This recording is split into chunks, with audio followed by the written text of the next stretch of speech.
Well, hey, Gundamaniacs, welcome to the Gundam Explained show. I'm your captain of this mobile armor, Adam Blue, and my cyber new type co-captain, I don't know where I'm getting at, Steven. What's up, Steven? Hey, good to see you. Thanks for having me. No problem. Always. And so I should say thanks for being here, but no. No, it was cool. Yesterday, on your stream, it was weird. Stream is the generous. It was funny. Technical difficulties, the thing that just happens. But what I think was amazing about that yesterday was like how you had got like a group of people together to play GBO2 on like a weekday. Like that's what are the odds that you can? There's that joke about Dungeons and Dragons where it's like the biggest achievement in Dungeons and Dragons is getting 4 people in their 30s together to do something for an hour, and it's like, well, there you go. The biggest achievement in Gundam Battle Operation and YouTube streaming, for that matter, is getting 10 people together in a chat for a couple of hours of Gundam Battle Operation. That was a lot of fun. No, that was, I mean, and really, shout out to, because we kind of did it lightly, server versus server, just more of a fun thing. But the people from your server, super enthusiastic, and they were good. There was times where we would be playing like in the city, and I felt like it was a scene straight out of Kuku's Doan's Island where those land type Zaku's just come and just murder everyone. And I'm like, well, and then Talos is at the back going, what are they doing? I mean, it was great. Like, honestly, I love those guys because they love to do themed teams like that. It's like they went into that one match where it's like all Zaku's, and I'm sitting there like, I don't have a Zaku 1, so I guess I'm gonna do like the Zaku 1 commander type and be the commander or something like that. No, but that was cool. I definitely want, every once in a while, like I think it's like awesome because I love GBO2 in a more, like, I say casual, but I like to take it seriously, but still casual. And like when we did your stream last week and then this week, I'm like, how can Steven not be more my best friend anymore? But no, it's fun. I still hate F91. That's what I know. You had to bring it up, didn't you? I'm gonna keep reminding you. No, but GBO2 is cool that we're talking about it because really, and maybe there'll be some GBO2 stuff we'll get to today, but there's gonna be a lot of GBO2 news coming out. I want to say I'm supposed to have a video dropping today. Hopefully, I'm waiting for the command to go ahead. But there's also gonna be a lot of news. So for GBO2 fans out there, like, stay tuned. There's some badass news coming. I can't wait. That's awesome. But also today we'll talk about the Zeta Verka that came out. I know that's a big one you and I have been waiting for. Oh man, I logged into the tracking information because I was like, it was supposed to be here last night, and now like it does just there's no tracking on it at all. It's like that's crazy. Hopefully that means it's out for delivery and like it'll be on my doorstep after the stream. So and this is where I'd put my Zeta Verka if I had one. No, but like it's funny because I felt almost like I was being, I don't know, selfish, or I don't know the term, or I had it pre-ordered somewhere, but then New Type, that website was like, oh, we have them available, and I'm like, I'm just gonna go buy that and cancel my other one, and I got it, but it's like I'm not even building it yet. I'm waiting for you, and then just to kind of see your progress, my progress. I don't know how long it's going to take. There's sometimes I bang out at high grade in a couple hours, but I mean, I already, and we'll look at it a little bit, the runners, it actually doesn't look crazy, to be honest. And even my son, the box is big, and my son picked it up, and he was all like, oh, this isn't heavy. And I was like, yeah, you're right. So, well, I mean, he's probably used to you getting those like metal frame. That's true. Those are a little heftier. One of my favorites, which I have right here, which I know you're gonna hate, but the F91 metal build, love it. I mean, the back is bigger than its front. Oh my gosh! I know, I love this thing. But V-fin went flying. Oh my god. But yeah, I mean, I take my time with kits. And if the Verka is as if the runners look similar to the version 2.0, then it's probably going to take me a few days, just like the 2.0 has. So and I'm not. And again, like it's like I don't want to rush. I think what happens a lot, it's like when I drum as a drummer, it's like I'll start drumming and then I just get into it, then I'll go faster and then like throw off the guitarist. So I think it's like that when I build a kit. Thing with the drummers, I've noticed. It's like, Yeah. But and then we'll also talk about some new Blu-ray releases that are pretty cool. And I don't want to forget, as we talk about the Blu-ray releases, for one in particular, it kind of feeds into this narrative I think I've created where I think I really know what the Gundam movie is going to be. And I've mentioned it before, but we'll talk a little bit about that. Real quick. Oh, El Oster in the chat. Good to see you. Neo X. Speaking of Talos, good to see you. Yeah. And then Not So Famous. Hey, good to see you there. Yeah, Talos. So yeah, good to get started today. So I dropped a video. First of all, and I don't want to get into this too long. I don't know if people like this type of content that I'm about to talk about, but I dropped my Witch from Mercury video Monday, and after the video from last Monday, I was actually getting anxiety because of the comments I'll get, where people are like mad at what I say sometimes, and I feel bad because I don't want to like elicit these emotional reactions out of people. But even in the Discord, and this is almost like a sort of apology, but also like not I don't know, where I went in there and I said my opinion, like, this is why, Witch from Mercury, it's been fun watching it, but it's been so long now that it's like, maybe it's not exactly for me, even though it's cool. And then people were offended by that. Someone told me they found me annoying because I said that. And then someone said, oh, you just wanted action. And it's like, oh man, now we're getting to the assumptions. Yeah. And then so it's like I feel like I have to defend myself, and probably even more because I'm on my server. So it's like, I was like, hey, this is just an opinion. This is like just my personal preference. I'm glad I'm glad it's so popular. Yeah. But it's funny. There's this kind of, there's this weird, I don't know if it's a parasocial relationship thing or it's just being an online personality, right? There's this weird assumption that just because two people share a common interest, or even multiple common interests, like with you and I, Gundam and gaming and everything, that we have to be in lockstep with 100% of each other's opinions. And, that's just clearly not the case. Yeah, and it seems weird that seems to be a real psychological, not necessarily the problem, but maybe an attribute of the human mind, because that's actually used on purpose within political things. Like they're purposely trying to get people to pick a side, and it's like if you can trigger one thing that you agree with them, then you can kind of steer them towards other things that maybe they wouldn't agree with unless, if not for the original thing that you got them to agree with. But you brought up a good point that, similar to when people say things as if they say opinions as if they're facts, right? Some people do it kind of sardonically for humor, and that's always fun. Like, I love that. That's actually kind of my sense of humor. But there's also a strange thing that I don't like when people attribute motives, right? You don't know what's going on in someone's head. And so when someone says like, oh, Adam, you don't like something because of this, like you're just, whether it's, you don't like it because it's not enough action. You don't like it because it's like, well, maybe it is one of those things, but maybe it's not. But why would you make the assumption? You're not in that person's head unless they say that, I'll be honest. I don't like school dramas. And maybe like I watched Fruits Basket when I was in high school. I watched all the the kiddie drama animes. It's not for me, but that's fine. Yeah, and it's funny because I posted on another social media platform something completely unrelated to Gundam. It was more of, I had a stance on something because I needed to make a change in something. So I just went to that group of professionals to be like, hey, I think this, but I'm trying to think through everything. Am I right or wrong? And then one person, I got a lot of good responses, but one person was just then assuming about me. They're like, oh, it looks like you're just looking for people to have sympathy for you.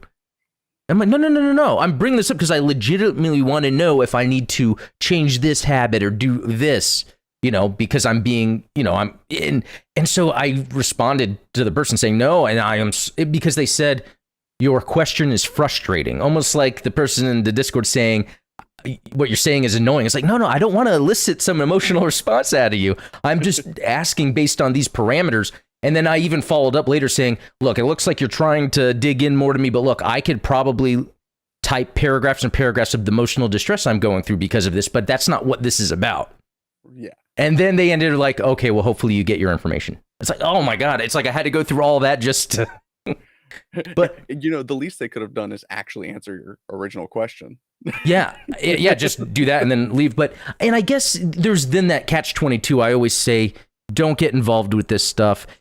I sort of do, and I've seen it where I've had people in the past plant seeds that in my future have fruited into something amazing. So I just see myself as, that's a seed I'm planting. Maybe right then they don't understand what I'm saying, but maybe in the future they'll be like, oh, remember that guy said that.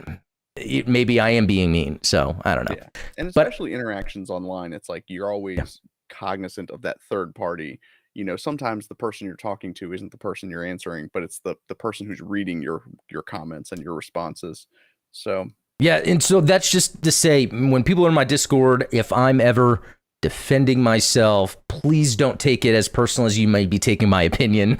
I'm just really trying to clear up that this is my, opinion on something. And real quick, seeing Justin Pruitt, good to see you. Rogue New Type, Brian Zanicelli. Okay, some more popping up. Really cool. So, yeah, Monday's video, The Switch for Mercury. And I'll just reiterate, I think it's a good show. It's more and more not my thing the more it gets into it. Even though I'll see, the Gundam, the Gundam Node, these mobile suits that actually look badass. So, I'm getting that out of it. So that's awesome. That's cool. And then Wednesday's video was about that mobile suit ensemble, and I actually decided to have some on my desk with me. Handy. Okay, that guy just broke apart. Line, huh? It's a cool little line, the mobile suit ensemble. Yeah, and and here's the Jagan, the one that fights the Kshatriya, and they come with these beam sabers that you can actually even take the beam blade off of. And it has its own saber. But, awesome. Like I was saying, fully articulated, the degree of articulation on this is insane.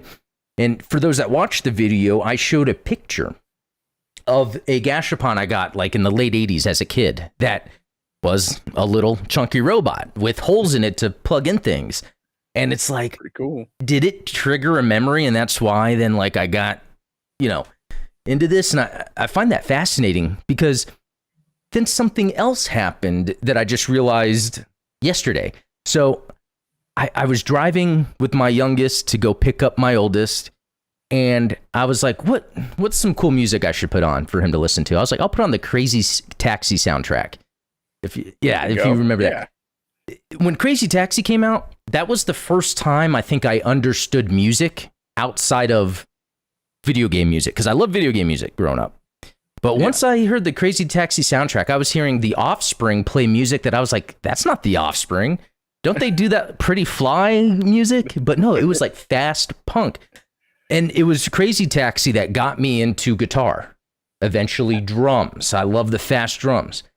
But it goes back to that game was made and produced in Japan. There was Japanese people thinking, okay, let's pick this music because it fits. What do Americans like? Well, I don't know if it's that or that they understand context. It's almost like this. I like to go back to integrated information theory, where there is something in front of you, an art, a thing, but there's more than that makes it what it is. And for me, Crazy Taxi, the game became more fun. Because of the music, it pumped me up. And then I enjoyed music more when I discovered music like that existed. Bad Religion. I think even though I got into Offspring, it was mainly Bad Religion that really changed. I was like, man, this music is incredible. And so from the Gashapon in the early or the late 80s to the Crazy Taxi music to Gundam, it's everything is rooted in Japanese culture. Yeah, I mean, there's this crazy thread of a correlation that, maybe it's causation. Maybe these were the seeds that were planted in your childhood that kind of steered you Yeah. to what you become today. Yeah. But yeah, and it's fascinating because these are all things that they're not arbitrary decisions that someone made, like Right. to manufacture these small gashapon robots, or to include a particular type of music in a video game. These are very deliberate choices that you know clearly have long standing ramifications. Yeah, it's and then so to add to that, and I should have got a link or something. I happened to see a book, an advertisement for a book that is either out or coming out called Pure Invention, and it's about Japanese pop culture, like how it kind of started and how it affected the rest of the world. I think I got to read that. I think that I'll find some more origins about myself, and because I'm into ancient history, I do believe personally that Japan still has some long-rooted cultural traditions that haven't been excised yet because they've been isolated for so long, that a lot of their storytelling is that sort of layered, or any sort of cultural thing has layers to it, not because they're trying to be smart, but more of they've just done it for generations, carrying things for generations. Just a guess. Yeah. I mean, there are definitely some deep rooted cultural differences that you find. And spoiler alert, I'm going to bring this up in the video that I'm dropping tomorrow. But if you guys haven't checked it out, there's a 2-year-old documentary on the Legend of Zelda: Ocarina of Time, called a masterclass in subtext. Go find it on YouTube after this. After this, you go find that and watch it. Excellent documentary that covers a lot of like how Japanese culture is interwoven into the stories of Legend of Zelda, which I thought it was. I think it's amazing, and I'm kind of stealing a little bit of their mojo when I'm applying it to Gundam. So No, that's excellent. That's great because that dissection series that you have already is baller. So that's hey, thank you. that means a great deal coming from a seasoned Gundam content creator like yourself. Well, for all the different types of content I come up with, it's not anywhere as deep as that type of analysis you're doing. So for me, that's helpful. Like it helps me with my content. But it's funny you brought up the Zelda thing because that reminded me of another Zelda thing we talked about. We're playing Tears of the Kingdom. Talks about a lot of the conspiratorial ancient human history of red-haired mummies and kind of the moving stones with resonance. That's like even the Tibetan monks have ancient stories about using resonance to be able to lift stones and move them around. And so I wonder if for like Japanese culture, it's not that it's like a conspiracy, it's just they're more willing or more interested in ideas like that without having, this has to be canon. Going back to the canon thing. Yeah. Yeah, well, and it's like indulging that curiosity, right? To Western audiences, maybe they play Tears of the Kingdom and they're like, this is a neat game mechanic that they came up with, like moving stones with resonance and binding things together. And it's like, what, like you said, it's not anyone trying to be smart or clever. It's just adapting these ideas that they've been allowed to flourish. Yeah. No, that's great, man. Great talk on that. Yeah, sorry for the tangent. I know this is Gundam explained, not deep anthropology explained. It's Gundam explained, but I like to start off, with the icebreakers where we just talk about, kind of whatever. Exactly. But going back into chat, I see our mod Ian has shown up. Good to see you, man. Better late than never. Yeah. So yeah, let's get on to this next thing real quick. Okay. So Right Stuff Anime, and it seems to be, I don't know how it works. They just have an exclusive deal with Sunrise where they just release Blu-rays of their stuff in English territories. I guess that's how it works, but it's really cool that they're getting Twilight Access because I don't know if I'm going to get myself canceled for this, but I had to download this to watch it. There was a Japanese Blu-ray on eBay, but it was like a couple $100, and I was like, I don't think that's practical. But knowing that they're actually releasing it on Blu-ray, I would love to have this in my collection. This is just part of UC. You know, Yeah, absolutely. it's short, but it's a great way to actually see some really cool animation of some really cool mobile suits that are talked about, but not really discussed a lot. I think it's because of their limited way they've been shown. Agreed. Yeah. I even did that video about Twilight Axis, talking about the mobile suit. So this is just a good way, you know, for everyone to get it. And when it comes to like Gundam physical media, I know that sometimes these Blu-rays can be a little pricey out of the gate. But for people that are interested in this stuff, I advise that you get it right away because these are limited production deals. I mean, I think I probably paid like $35 for like Zeta Gundam and the original series on Blu-ray when Right Stuff released those. And now you would be hard pressed to find them for less than 55. So yeah.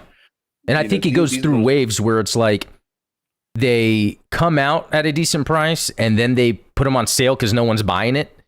And then people want to go get it. And then it's like expensive everywhere. Like getting Victory Gundam, I could only get season one part one actually for like 70 at the time. Like the second one was 50, but like, yeah, it's so this is releasing for 20. Not bad. I know that's not bad.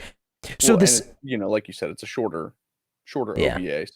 So that, that makes sense. And hopefully like the transfer and the quality is good, which typically it has been with the Blu-rays I have. They look great.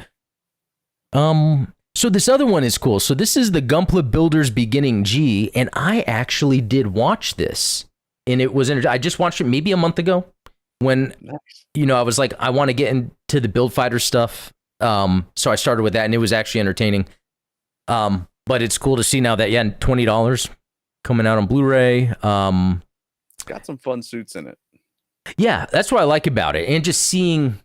It sometimes it's like the only way we're seeing some of these suits in modern artwork, even though they're interpretations, but it's still just good to see, Yeah. So here's what I wanted to get to with that movie, the movie topic, because it's been noodling in my head. What is this Gundam live action movie going to be? Speculation station here. Yeah. So I will say that there is a sort of, I think, I'm trying to diplomatically say something or say it in a way that doesn't sound like I'm giving away anything, but I think the Gundam movie just hasn't come out yet because they're building the hype in the West. They're building the hype in the West. We're getting the new Build Fighters stuff later this year. Yep. We have this release of the Gunpla Builders Beginning G, which is just short, it came out a while ago. So randomly they're now releasing it. Yeah. Even Twilight Axis, that's just a random release. If you think about it, like, do they really think there's all these people clamoring to buy Twilight Axis on Blu-ray? I think this is just part of the initiative to build up Gundam. And I think with the Build Fighters, the Build Fighters thing, this Gunpla Builders Beginning coming out, and then they canceled or they ended the mobile fighter game, the mobile builder game. Yeah, which they always have one in production, and we do know a lot of games got delayed since COVID. So it's like, it must be there's going to be a late 23, early 24. Another Gundam Breaker type game. Yeah. All of that together, and with what the director of the Gundam movie said about appealing to everyone, I believe they are making a Build Fighters, but I believe it's going to be more for the live action movie. It's going to be a Build Fighters that's really focused, not necessarily all on custom suits, but more of like, this guy's got the new Gundam. This guy's got the Wing Gundam. It's like, how can you appeal immediately to Western fans, but without it having to adapt a story and then piss off fans? Right. Whereas with the Build Fighters, it's usually like, here's what looked like a Mark II, or here's what looked, but it's not exactly that. But I think, and I'm just speculating, but this is what everything points to, that the American movie will be a Build Fighters that will showcase favorite suits. Your thoughts? Wow. I mean, I think that is that is a good strong theory, especially given what we've seen. The battle log stuff that came out, Yeah, battle you log. Yeah, know, as well. That contributes to that. that's right. And I think that it would be something that this director would be keen to adapt because he loves kind of delivering on these fantasy fist fights that people love. So it's like, you know, And oh, go ahead. in one of like the earliest like pictures or interviews of him with model kits, I think he had a new and he had something from Wing, I believe. I forget which one it was. And I think if that was a hint because he had these Gunpla next to him that were his Gunpla. That, as well as, how hard they're pushing, evolution, which is essentially what you're describing is like it's a video game where you're pitting, you know, random mobile suits from Yes, various eras against each other, good and that call. had such a strong esports bent to it, where it's like, "Hey, we know Overwatch is a thing that people love in the West, like, let's reskin it Gundam style, and we're not going to go straight UC the way that Battle Operation has. We're going to pull a couple of fan favorite suits and do it that way. I Yeah, think that man. there's definitely evidence to that. I would say the only thing that I would pose as a counter to that theory is that the concept art that we saw of that sort of Alex looking Gundam, Hmm. burning building, all of that stuff, cool artwork. um that didn't look super Gunpla-y, if that's how we're gonna describe the Right. term, but that could be part of that, like, "Oh, it's the battle network," like, we plug And that's Gunpla what I'm into it. thinking. I'm thinking that there's going to be the characters that build their Gunpla, and then there's going to be badass battle scenes that are then the big American blockbuster portion. I'm thinking Transformers because Transformers is big, even though I don't really care about the Transformers movies. I think the last one Yeah. I saw was the third one or fourth, maybe, but it's people like that big spectacle and it makes money. And so that's how you do it. Have it where it's low risk, people on the ground, family friendly, low risk, wanting to build Gunpla to battle. And then there's badass battle scenes of seeing the Wing in the new battle or something. Yeah. And, I will say that's not my preferred idea for a Gundam movie at all.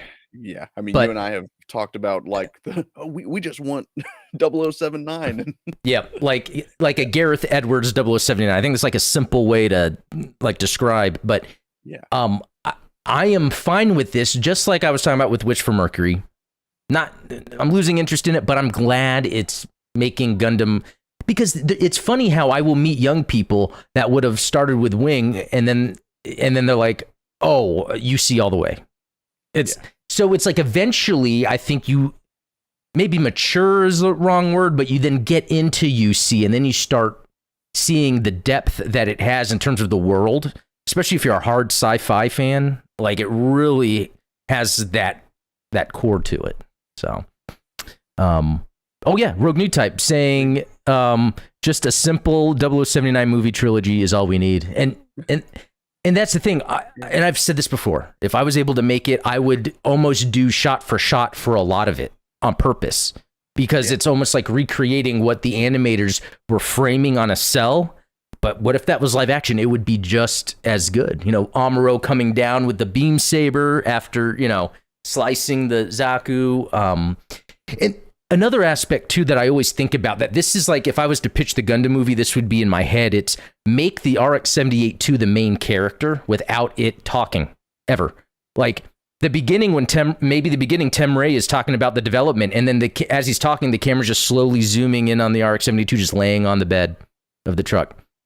Or just later on, like when characters are talking, it's just the RX-72 is just there because it's witnessing everything that's happening. He's like, I see what you're saying. yeah, like the center point through the story. Yeah, I would do That's a something pretty like neat that. idea. I like Yeah. that. Yeah. But regardless, I do think though a build fighter-esque movie is a good way to go. Yeah. Because let's say in the West after that, like then everyone's jumping all over Hathaway so much in the West that they're like, okay, I guess they really like UC since those are going to be okay. Man, my mind's going a million miles an hour. I read something about a UC 104 story that has to do with Camille. Oh, is this the Moon Gundam? I mean, he's really only in it for a small spot Oh. where it shows Camille as a doctor. Yeah, I don't know, Is that because I heard something about one of the animations that are going to be coming out takes place in 104, but it's not like a Hathaway thing. It's something else. I mean, I don't know what that could be. What if they decide to do a whole new story with Camille? Maybe based on that, but kind of going forward with that, because we still haven't got yet all the information from that UC 100, next 100 or whatever. Yeah. So there's a, but to me, that's I'm not gonna watch any of that. That's really, it's all post 93. It's all Oh, that's right. That's right. I'm sure that they're gonna do some interesting stuff with the next 100.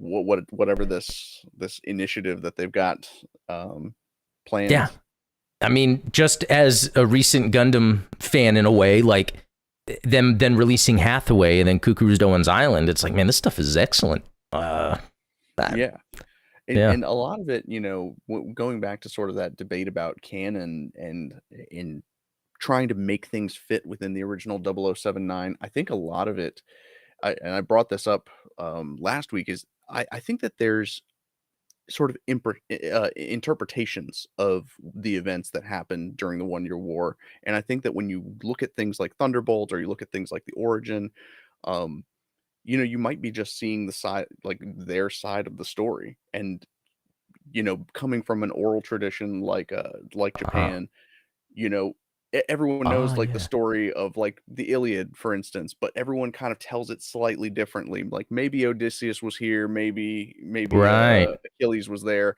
kind of thing. You get that same sort of vibe when you compare different UC properties to each other. And I think that we're going to see a little bit more of that with the UC Next 100. Is it going to line up perfectly with F91 and Crossbone? And probably not. But maybe it's just a different spin on it. Maybe it's being told from a different perspective, kind of like what you were saying about like the RX-78 being the narrator, the silent narrator of the story, right? Maybe you're a fly on the wall in different rooms, and you get to see different aspects of the story, different people's interpretations. It's like Obi-Wan Kenobi says, what I told you was true from a certain point of view. Yeah. No, exactly. That's cool, actually, thinking back to that, even though that wasn't the intention of George Lucas, but how he handled that was pretty good. Cool stuff. I love sitting here speculating what like other stories are going to be. Okay, here's something for you, and this is actually a serious question.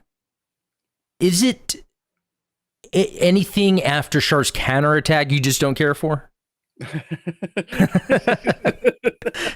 Hey, and no hate. It's a little trolly, but no. I mean, I enjoy Crossbone.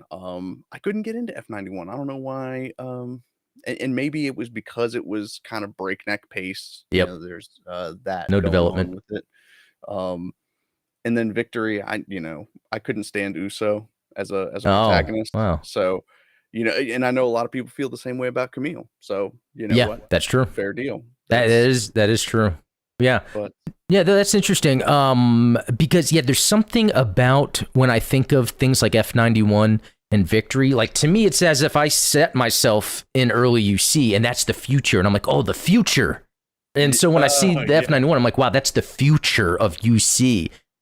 I think that's kind of the layer I have on it that makes it enjoyable for me. That's cool. Yeah, that's a cool way of looking at it, I think. Yeah, and when I saw because when I saw F91 for the first time, that was probably the best animation I had ever witnessed by that time. Like, even for that time period, it looks better than later stuff. I would agree with that. Yeah. Okay. It is a very pretty movie. Yeah, and that's why it's like sometimes like, man, I've missed out on a lot of like animation and stuff like that. And it's funny because I've been talking about After War X. I still haven't finished it. I'm a lot further in, but I do, after a couple episodes, I am fatigued by the lack of motion in the animation. And then I'm like, okay, I got to see something more modern for a little bit. I hate that. Cleanser. yeah, exactly. And I think that that is a lot of the criticism that's levied against 0079 is that, when you are coming from Yeah. this like fast breakneck pace animation and you go back to something where you're looking at a still frame maybe for a couple of seconds, you're like, Yeah. this is boring. Yeah. No, it's cool. And so that's something I'll just say real quick. I'll end it here because I think I've repeated this. That's the one thing I think is odd about Char's Counterattack. When I watch it, I feel like the animation isn't really there. And I don't know if that's just me or maybe it is the time period and I'm not really being aware of just at that time it would look like that. But for a movie, I feel like the animation could have been better. Maybe it was right before its time. I think they probably they gave it a kind of a weird cinematic feel, and you see this a lot with like the color grading on Char's Counterattack, where everything's dark, some colors aren't quite right, and I think that they were going for a more cinematic feel, which it's funny because the harder you try to be, whatever the adjective is you want it to be, usually the further away from that you're going to land. You know what I mean? Yeah.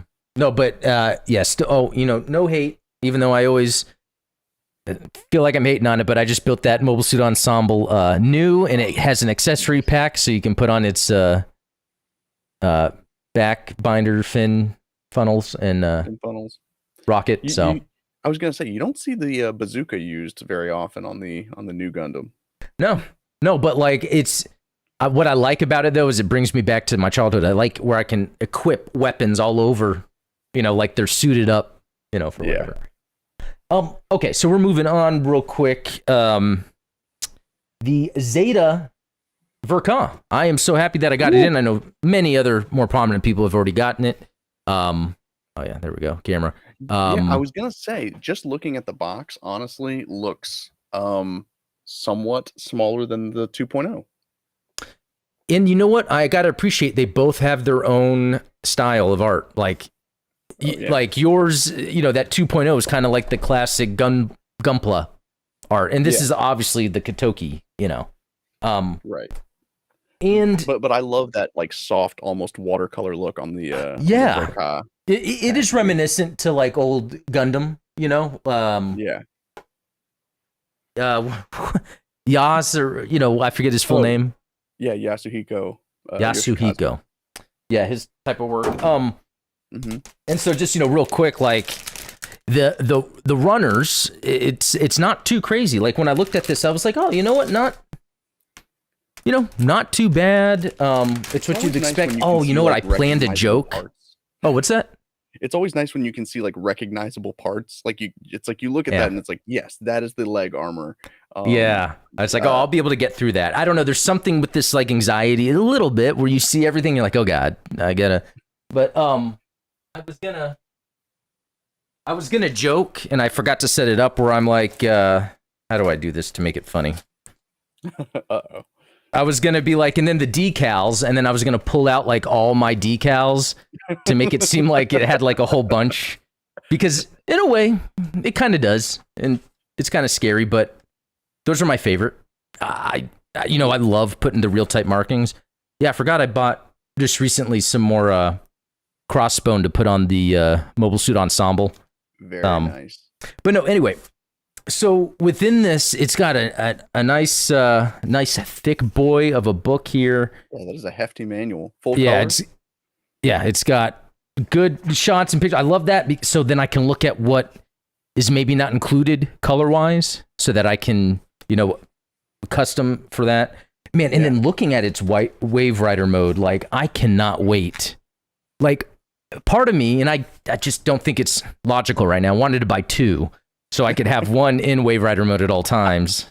But I mean, that's probably what I'm going to do with the 2.0 is just have that transformed. And I don't know. Maybe that's what I'll do, because the 2.0 comes with the launch deck that attaches to the Mark II one. It does. Yeah, so gives me a good reason to still get it. I think that's probably why the version 2.0 has the larger box. Now that I think about it, is the extra runner that's included for the flight stand. Oh yeah, that would make sense. So another cool thing here is I like that they have some hand-drawn artwork, But they Very cool. also have, and this might have already been put online and translated, but it's actually an interview with Mr. Verka himself, Yeah. Kitoki Hajime, where it's cool because it has the Japanese at top and English at bottom, like they already prepared, Nice. that, which I know I've had plenty of kits that didn't even have any English in them at all. Yep. Same. And then the back, yeah, we get 2 full pages of decals. So, Interesting. any major differences that you saw off the bat? Well, I mean, I would say that, yeah, obviously the instruction manual much heftier than the 2.0. Okay. I will say it's very neat. The 2.0 did this thing where, and again, not translated into English, so I had to translate it, but they have a little blurb here. It's like, hey, if you don't want to paint the kit, at least panel line it. Look how much better the kit looks when it's panel lined. That's pretty cool encouragement. Yeah, right. Um, but yeah, no marking guides that I can see, and of course, we've got a little splash page in the center that covers all of Oh, that's the cool. Zeta lore. It even has, am I seeing where it's comparing different kits, maybe? Yes, yeah. So it shows the original 1/144th scale. There's like the no grade kits, Oh, as well as yeah. the original 1/100th scale kit, and then of course the master grade 1.0, which was then upgraded into the 2.0. Apparently, it was, you know, I think someone, I don't remember if this was on Twitter or maybe on one of our discords, but someone said something along the lines of like, they've been trying for 40 years to get the transforming uh, Zeta right, and it's all because Yoshiyuki Tomino saw an episode of Transformers and decided like that's what Oh, I yeah. want to do with the Gundam. Well, that's cool because But I think he, again, opinion, no offense to anyone, but he did it better than the Transformers. Because it's funny, I do remember this had to have been 86 at least, watching Transformers, because it was my parents' first house we had in Texas, a duplex. I remember watching it. I think it was cool, but I never cared. Like when Heathcliff came on, I was like, oh, Inspector Gadget, that was my jam. That was my favorite. Yeah, dude, love Inspector Gadget. And then they did the live action movies, and a little hokey. yeah, that I think that IP has promise, and like the idea of Inspector Gadget, it's just like he's this detective with some badass gadgets, but he always messes up, and it's his daughter and the dog that solve the cases. Yeah. I don't know. That's just, It's like Mr. Magoo. Everyone loves that kind of that goofy hero that just stumbles his way through success. yeah, it's failing like upwards. he's like super nice and confident, and it's never like he sees the threat for what it is, so he's never like negative, and yeah, Yeah. it's funny stuff. Okay, so yeah, speaking of Transformers, they have that new movie coming out. I think Brian brought it up in the chat just then. Yeah. I'm intrigued just because CGI does tend to get better, and it's getting a little more involved with the beasts. Yeah. And again, I didn't like Transformers as much as when I was a kid, but when Beast Wars came out, I did buy the ant and another one because I thought that was just an incredible toy, like an ant that transforms into a robot. Hot take. I can't stand Beast Wars. That's funny. So we've got another thing that we contend about. I will say I only like I didn't watch the show. I just liked the idea of the toys. Yeah. I do agree that an animal that transforms into a robot is a lot cooler than a car, A truck. A Honda Civic. Like, but then I guess that's talking about Zoids, which I hear a lot of you guys talk about, but I have no knowledge on at all. Yeah, and I guess Zoids is well, there's no transform. Well, some transform, but most of them are just animal form. I mean, it's Gundam, but instead of humanoid robots, you've got animal shaped robots. Is there a good reason that they're animal shaped robots? I think it's badass. Okay. Hey, that works. No, well, it's cool because I can imagine, and this is going way off topic, but like I can imagine a GBO2 style Zoids video game where, different animal types had different benefits. Like, obviously you've got your raids, supports, and generals in GBO2. Maybe your four-legged beasts are a little faster, but burn out faster. Those would be your raids. You've got like your two-legged beasts, such as like the Berserk Fury and all that stuff. Those would be your supports because they're more long range fire. I don't know. Who Maybe owns that IP? I don't know. Viz. Oh, okay. So Something it's not like a maybe- Bandai thing, and it might be a company that doesn't have enough money to really jump into games. I'm sure there's been Yeah. Zoids games. I want to say Game Boy Advance probably had. Yeah, I'm sure Zoids that game. there are Zoids games out there. A couple things that I saw in chat I thought was cool. Nike said something about getting 3 of the Zetas. So one is the mobile suit, one's mid-transformation, one's transformed. That's a pretty cool idea for like a diorama setup, actually. Oh yeah. It'd be expensive, but that would be really cool. And then Nike said something else that caught my attention. The show Reboot. Did you ever watch that? Reboot was amazing. Yeah. I love that show. The one thing, though, that blew my mind, and this is like the first time I made a website when I was a kid, I think, or maybe not, was when they had the Evil Dead 2 episode. Yeah. That had Ash, and it had the cabin, and it had the Necronomicon, and I'm like, what is this? How did they do this? Yeah. How did they even get the rights to do that? Yeah. And so I remember being online, like, where I think there was this forum I used to go to, like, Ash, an Ode to Ash, I think it was called, or something like that. And someone was posting the pictures. I was like, this is amazing. So I made my own, I think I made my own Evil Dead website, and I just posted pictures from Reboot. That's awesome. Like I did anything different than anyone else, but I guess it was just fun messing around. I love like Web 1.0, like those memories, forums and creating your website on GeoCities and Angel Fire and all that good stuff. I know those are good times because, and I think it was good for some of us learning to be online then, because there was still a degree, especially at a certain age, like of being formal with how you presented yourself online, and that's so funny. I forget, I was mid 90s. This was sometime in the mid 90s, maybe 95, 96. My dad was making my AOL account for the first time because a friend from school gave me his AOL screen name. And as soon as we connected, he goes, "Hey, mother effer, F you."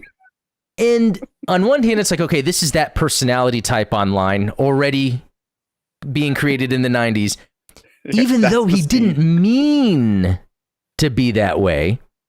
But my dad calls the parents and being like, "Hey, your son is just cussing up," but back then that was a big deal. So yeah, I just always remember that. That was funny. Actually, that kid, if I remember correctly, I don't want to be mean, so hopefully your life is well. He was a jerk. Let me just. I'm gonna create a burner account, and on this live stream, I'm gonna leave a comment that's like, "You're still a mother effer." No, good times. No, cool. You guys bringing up that reboot. That was really cool. Oh, they rebooted it on Netflix, Ian says, but it wasn't great. Yeah. Yeah. Because it was such a dark show. Reboot, I think Reboot has a lot in common with something like Gundam, where, hey, to tie it all back around together, the producers of the show wanted something that they could sell toys off of. And they're like, hey, this new CGI cartoon thing is taking off. We've got like shows like Beast Wars out in the market. It's like, let's make this cartoon show that's kind of inspired by web design and like computers and things like that, and we're going to sell kids 100 different versions of Bob doing different things. And then they managed to weave it into this amazing story that is not only they use all of these computer terms and they use them fairly accurately as well, which was impressive. And they told this amazing story, especially like later on where Enzo grows up and you've got this whole like dark timeline that happens.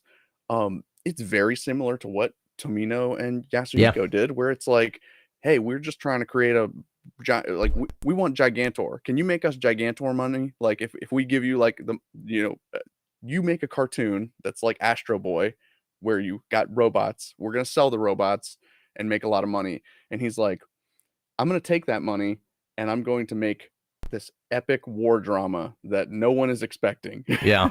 No, that's a good point, because Reboot, that's what I loved about it. Again, it's the world. That's what attracts me to stories, is when there's this world I'm being thrust into and I'm watching the characters just try to live in it. And the way they talk to each other, I might not know what they're saying, but then as you get into the world, you realize, oh, that's this, that's that. And Reboot, yeah, because you're right. They were pretty good with the technical terminology. So yeah, that's good call on that. Guys, thanks for bringing that up. That was cool. Okay. So something else to jump into. So any minute now, Bandai's going to say, Adam, release the video you made 2 weeks ago. So I'm just waiting for that. And it's about the new, so Sazabi FF. So the idea here is it's, they get this, just like the new Gundam. It's like I guess they go and get the scraps of it and rebuild it a little different. Yeah. Out of, so in GBO2, even though it's not really in canon, like in my mind, I can make it. This almost, again, this guy. Yeah, I know. This almost like pushes it to where I think they could introduce more different suits, even from like build fighters that are UC related, now that they're going this far, because this is not really part of the story. Yeah.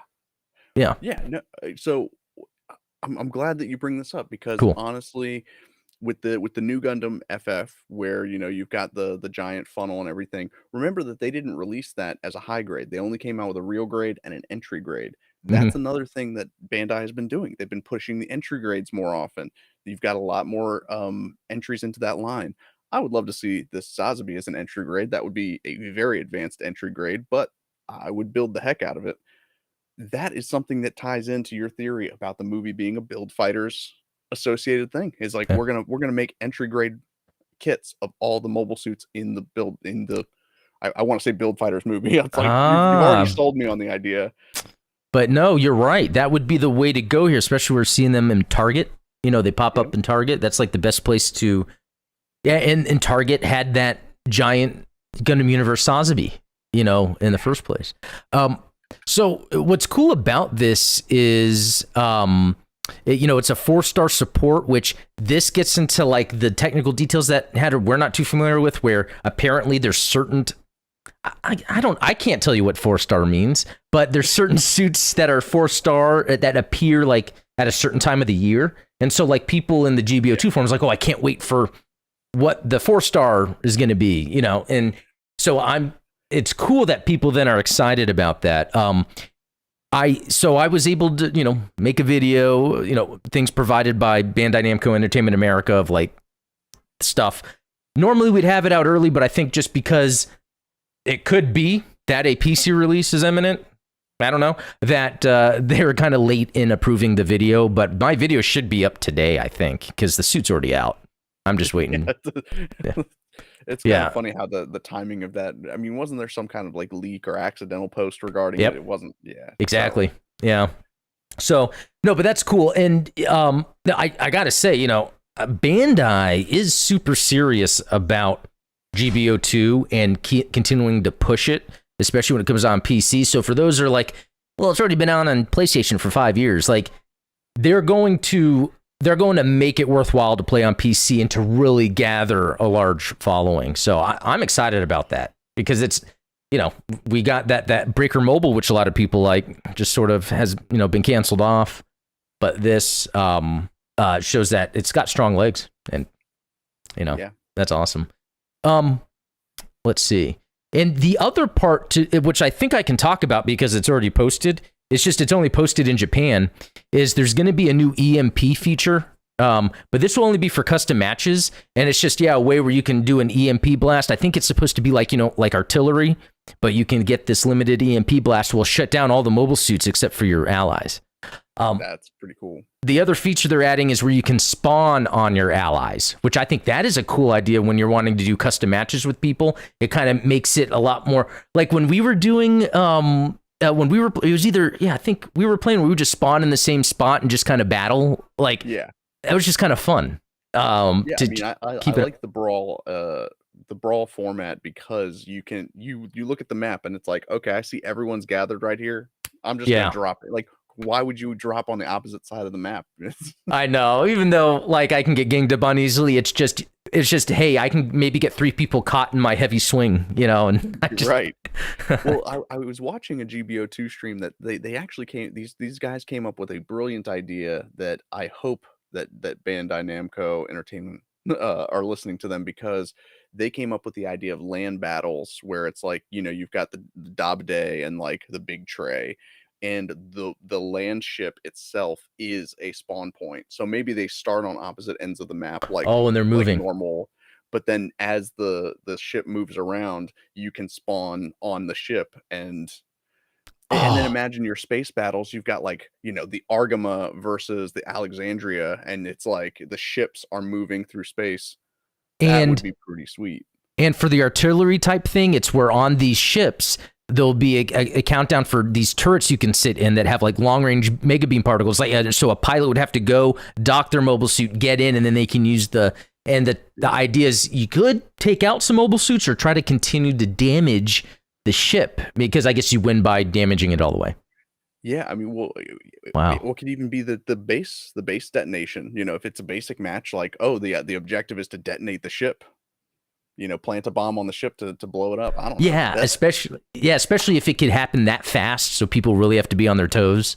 Oh yeah. And it would be cool. Like, I forget what games do this. Call of Duty probably. I don't know, where it's like when you are in the matchmaking, you're either on Xeon or Federation. Like, it's random. Like, I think it was Star Wars. Yeah, the Battlefront 2, where you would either be... God, I forget what they're all called now. The Separatists or the clones or whatever. Yeah, exactly. Yeah, that would be a good way to go about it, I think. But developers are lazy, man. I tell you. I know. What's up with them? No, but seriously, it is awesome knowing, really, truly, if I know people like to complain, yeah, devs are lazy. What's Bandai thinking? Bandai Namco Entertainment America, and that's what they're specifically supposed to be known as, because they are separate from like Bandai Collectibles or Bandai Publishing, but the Bandai Namco Entertainment America is putting together programs to like super push Gundam. So I'm happy about that. That means you guys are going to be seeing a lot more come out. So yeah. I mean, more Gundam's not a bad thing. Yeah, it's not. Well, that does it. That was a great show. Glad everyone was able to join. I hope to get started on this Zeta Gundam Verka. I know you are too. Like, I wonder if we should do a co-review. That would be pretty cool. Let's plan for that. Maybe next week we can. I know I'm going to start building it this weekend. I'm sure you are as well. Maybe like we can have it wrapped up by next Wednesday for Midnight Hatter Live, and we can. Yeah. Good idea. I like that. Well, cool. Yeah. So for Midnight Hatter Live stuff, check the links in the description. You never know what kind of fun we're going to have. There are a lot of people from our communities cross over, so there's always like fun stuff happening, I tell you. But anyway, yeah, that's it. So guys, have a good rest of the day and weekend. We'll see you later.